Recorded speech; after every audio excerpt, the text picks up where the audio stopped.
All right. Hi, Mr. Paul. My name is Raina. I'm one of the social workers here at the agency. Okay. Nice to see you today. So, yeah, just to start today, I have this screening tool that I do with some of our patients whenever they're referred by the physician. And so I'm going to go through this just to explain it to you first, and then you can do it on your own, and we can go through it together. Okay. So if you have any questions at any point, just stop me and please let me know. Okay.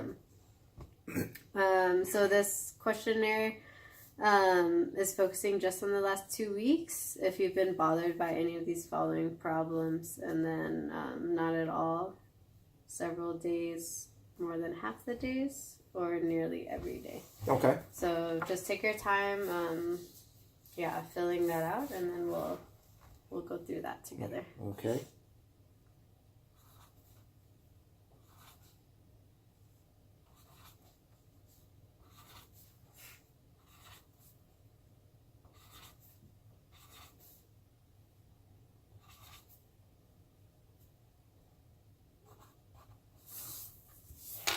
All right.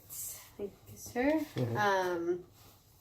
So just before we start, just to let you know that whatever you share with me today is just gonna stay within our team with the doctor and the nurse and the clinician and myself. The only reason why I'll break confidentiality is if you mention anything to me about wanting to hurt yourself or hurt anybody else. Okay. Just for safety purposes. So, is any of this going to be shared with my parole officer?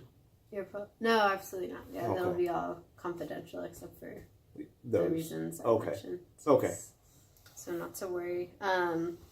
So let's see. So for the first question, over the last 2 weeks, have you had little interest or pleasure in doing things? You said 1, several days. Yeah. For 2, you said for feeling down, depressed, or hopeless, also 1, several days.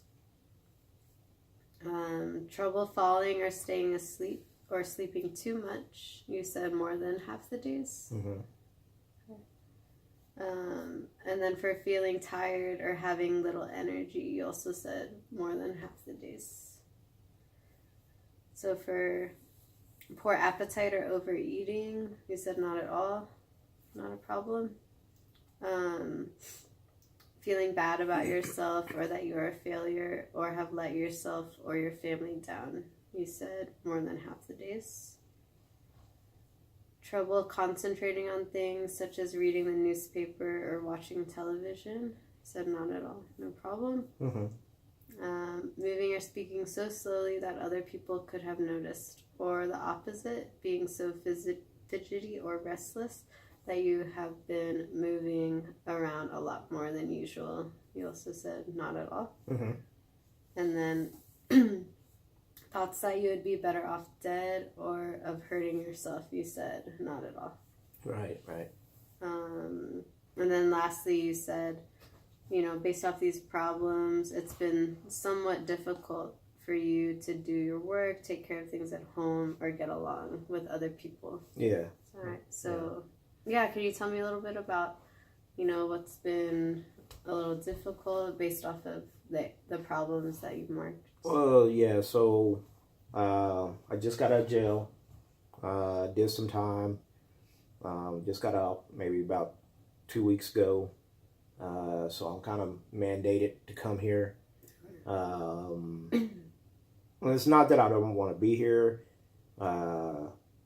because, this is really like the only thing I do now. Being out of jail, it's hard to find a job. But,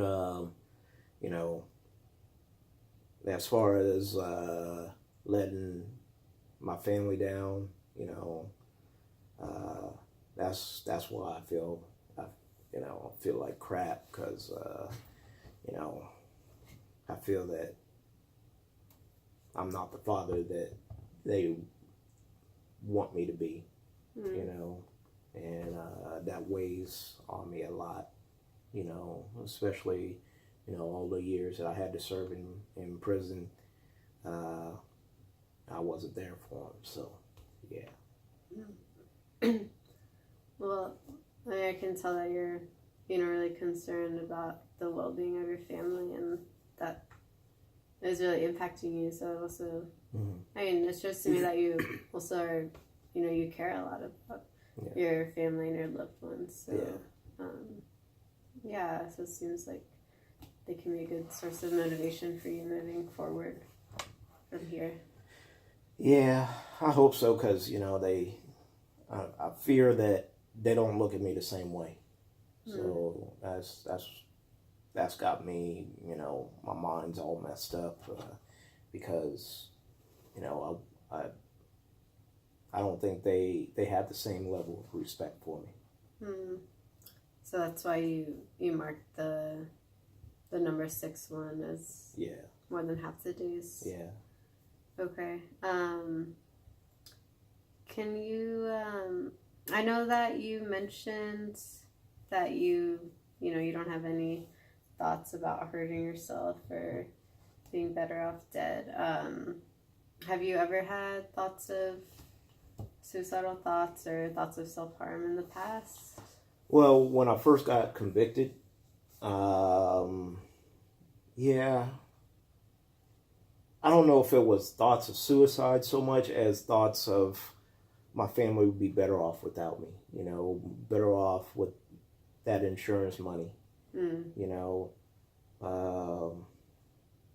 but I never really thought about killing myself. Yeah, I mean, in prison, if you want to do it, you can do it. There's all kinds of methods. Hell, just piss off the wrong person, man. But actually doing it myself, I would never do it. Okay. I got to be there for my kids. Okay. So, just as a follow-up, have you ever had any plan or intent of doing anything? No. Okay. I couldn't do that to my kids. Okay. Even if they see me as a failure, at least I'm an alive failure. I'm there to take care of some of their needs and be there for them, but nah. Yeah, absolutely. I mean, I can tell that your kids are really important to you. Yeah. So that's great that they can have a father that's, caring about their well-being, and regardless of your situation, at least you're doing the best that you can. Yeah, I'm trying.